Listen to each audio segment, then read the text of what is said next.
Welcome back to The Grind. In this video, we are going to talk about one of the most fun and enjoyable fights in Marvel Contest of Champions, which is the GrandMaster fight, the final boss of Act 6-4. Now, this has a lot of different nodes, and the fight is a little bit different depending on which path you take because it activates a specific node. And so the path you choose will determine which of these nodes or buffs is going to be applied.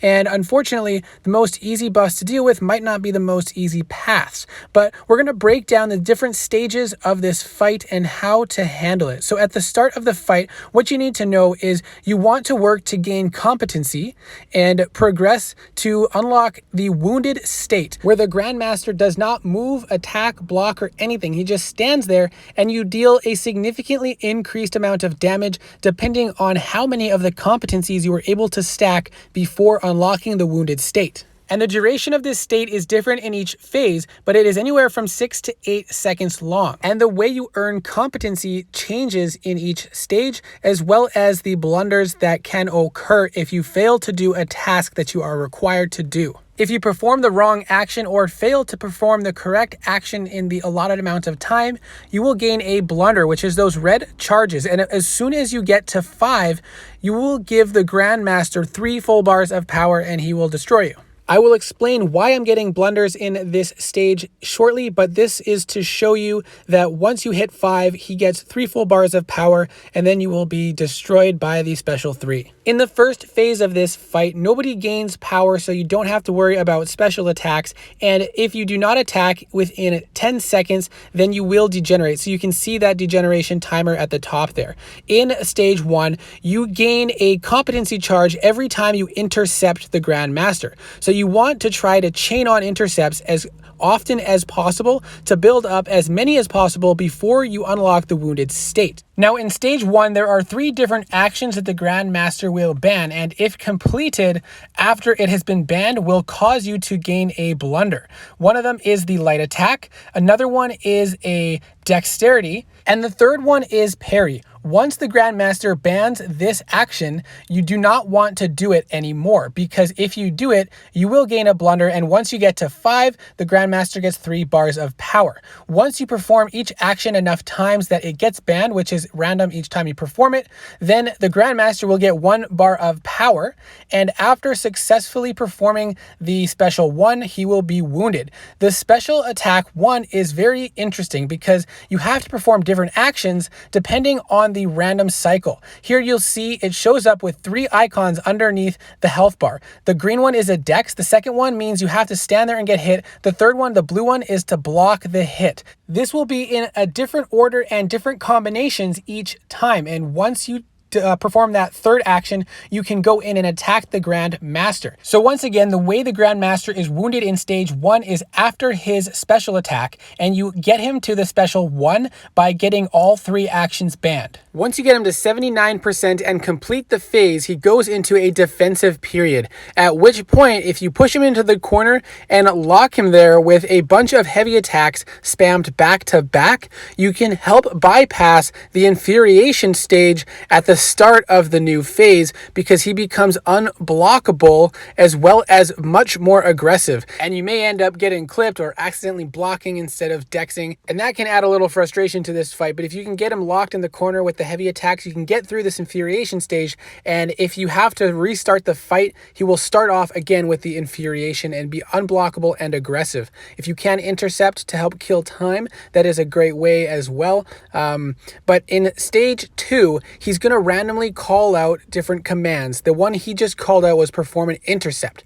Once you successfully complete that command, you will then get a competence. And if you fail to complete it within the allotted time period, you will get a blunder. Now, the next command he gave was with an attack. So you have to throw an attack and not hit him with it. Good openings for this is if you dex an attack and then he dashes back, or at the very start of his special 1 attack, you can whiff an attack before he throws the other projectiles. Next, we have inflict damage, and unfortunately I had just used my unblockable special 1, but if you can get an intercept or a block or get a heavy in there, deal damage, and again we get that success and the competence charge. Now he is up to a special 1.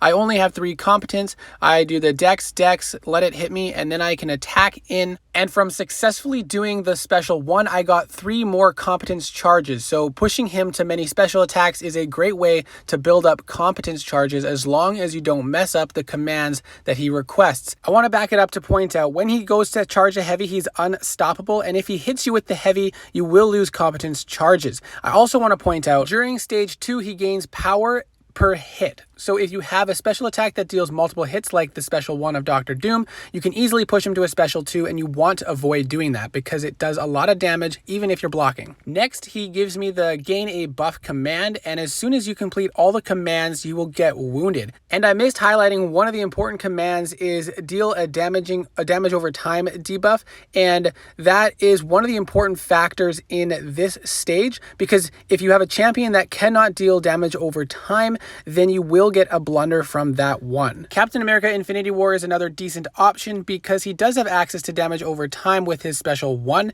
He can apply bleeds, and you can see we got the inflict a damage effect here. But I think I missed seeing the command because I was backed into the corner, and then I ended up pushing him to a special 2.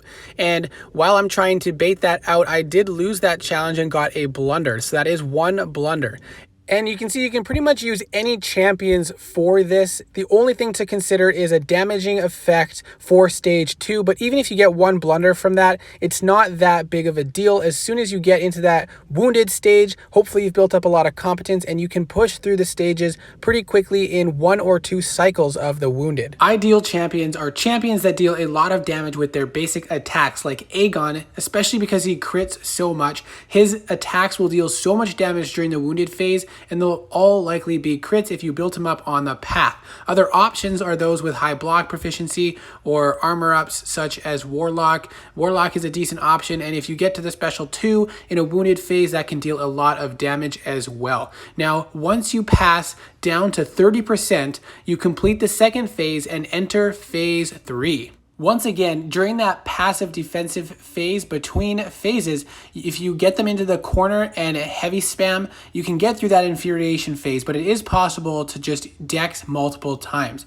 Now, during phase 3, the most important thing to keep in mind is that gray timer underneath your champion's name. That is for reverse controls. As soon as that timer ends, the controls will suddenly be reversed, and you'll have to suddenly change your playing to reverse controls for a short period until they return back to normal. And this can be very annoying to deal with unless you have a champion that is immune to reverse controls, like for example, Professor X. Now the commands are different in this phase, and you're able to use your special 2. GrandMaster's power gain is also dependent on time rather than hits, so he slowly accumulates power over time.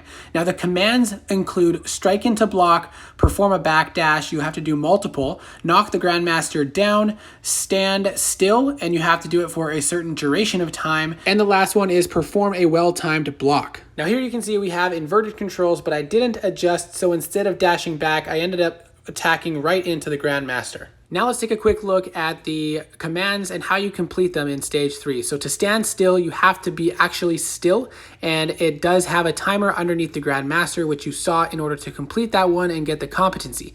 Strike into the block, you see 4 charges. I did 2, I still have 2 charges left, and I do not complete that one. By not hitting him twice, you get that blunder if you don't do all the attacks into the block. You still get a competency for every single of the components of the special 1 attack that you do successfully. So getting a lot of those can help build up your competencies. I got standstill again, so I skipped that one, and the next one is knock me down. And you just have to knock him down for that one. After the 5th challenge you complete, you have the wounded state, which you want to try to keep track of so you can make the most of that state and try to push through as much as possible with the wounded state. As much as possible, you want to avoid pushing to a special 2 because you get competencies for the special 1, but also because it's a very difficult special to evade, and it deals a lot of damage even if you're blocking. Again, we see the strike my block command, and you want to do all 4 attacks to get that one completed and earn that competency. The dash back command is similar to the strike my block command, where you have 4 charges, you dash back 4 times and complete that challenge for the competency. The timer for the commands is always paused during special attacks, as you can see here when he throws this special 1, and after this special 1 we'll complete the stand still, and then we will go into the wounded phase, and I'm able to push him all the way through the rest of this phase into the final phase, where again we have this defensive period. This time you do not want to stun lock him, because the 4th phase is an infuriation phase, a longer infuriation phase, where he does have an unstoppable buff. Intercepting puts it on a short cooldown, so if you are confident with that, you can intercept and do 1 or 2 hits. The problem is if you get locked in the corner with the aggressive AI, it can be challenging unless you're an expert Quake player. And every time you restart this phase, you start at the very beginning of that enraged or infuriation timer, so you have to deal with the whole thing again. Now, Dr. Doom is great for a lot of this fight, especially because he can take some hits like a champ. And then you can see I'm just dexing in the corner, basically Quake style, to get through the rest of this phase, at which point you get 3 full bars of power, he goes into the wounded state, and you kill him by throwing your special 3 to end the fight. So I do hope this guide was helpful to prepare for your run against the Grandmaster, whether it's completion or you're coming back for exploration once again. The big takeaways are any champion can make this happen, but champions with access to damage over time are better for the 2nd phase, because then you don't have to guarantee a blunder during each of the cycles through. Make sure you are prepared for each of the commands that will come in the different phases and how to evade the initial part of the Grandmaster's attack, because if you get clipped by that first part, then you'll get 3 blunders from the entire special 1. High block proficiency is also very useful because you cannot parry or stun the champion after phase 1, as well as if you accidentally get him to a special 2, you can take the block damage and survive a little bit longer. Watch several videos multiple times, prepare yourself for each phase, but most importantly, have fun with this fight, because it's one of the most enjoyable fights that you will have in the Contest of Champions game, at least that is available so far.